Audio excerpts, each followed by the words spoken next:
ستاسو سره چې په جیب کې کم نوټونه دي نو دغه نوټونه چې دي دا به نه چینج کېږي. که د 50,000 روپیو که د 1000 روپیو که د 500 وي که دغه شانتې د 100 د 50 دي خو دغه نوټونه چې دي دا به نه لګي ځکه د سټیټ بینک اف پاکستان د طرفه خبر راغلی ده چې کومو کسانو په خپلو نوټونو باندې دغه غلطي کړي نو د دغه غلطۍ د وجې نه به دا نوټونه چې دي دا به نه چینج کېږي. نو خپل نوټونه چې دي دا تاسو لا چک کېده لازم دي. تاسو به کتلی زیاتر دکانداران کم کسان چې د پیسو لین دین یې وایي اکثر موږ چې پیسې شمارو نو کله چې زموږ حساب پوره شي نو موږ په اخرني نوټ باندې چې دی لیکایي وکړو چې دا 100 لوټونه شو یا 200 لوټونه شو یا دومره روپۍ چې دي دا ټولې شوې دغه شان د قسمه قسم لیکایي چې دا هغه پې موږ کوو. نو سټیټ بینک اف پاکستان د طرفه دا خبر راغلی چې دغه نوټونه چې دي دا به اوس نه چلیږي. خو دا ویډیو معلوماتي ده تاسو دا ویډیو راولی دا مخکې شیر کړئ چې هر یو کس ته ورورسي ځکه چې سبا ورځې هغه ته مشکله جوړه نه شي.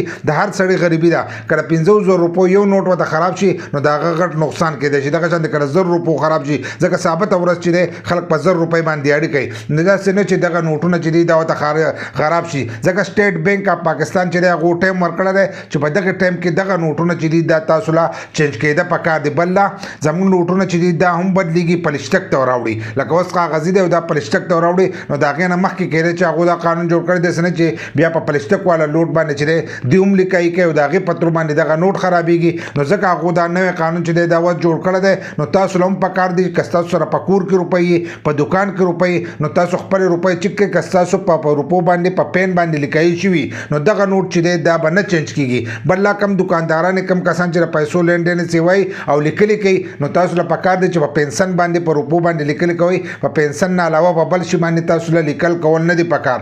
که تاسو دغه شانتې لیکلي کوئ نو بیا به ستاسو دغه نوټ چې دی دا به نه چلیږي چې په کم باندې د پین لیکایي شوي. او که ستاسو سره وسي نو هغه چینج کوئ بینکونو ته ویسئ هلته کې ویسئ او هغه چینج کوي ځکه چې هغو ټایم ورکړی دی 1 جولای د 1 جولای نه وروسته چې دی بیا به دغه قانون چې دی دا به لاګو کېږي او بیا به ستاسو دغه نوټونه چې دي دا به نه چلیږي. نو د اوس نه کوشش وکړئ که په کور کې د سره روپۍ په جیب کې د سره کمې روپۍ نو تاسو خپلې روپۍ چې دی دا چک کوئ. که ستاسو په روپو باندې پین لیکایي نو دغه نوټونه چې دي دا به اوس نه چلیږي.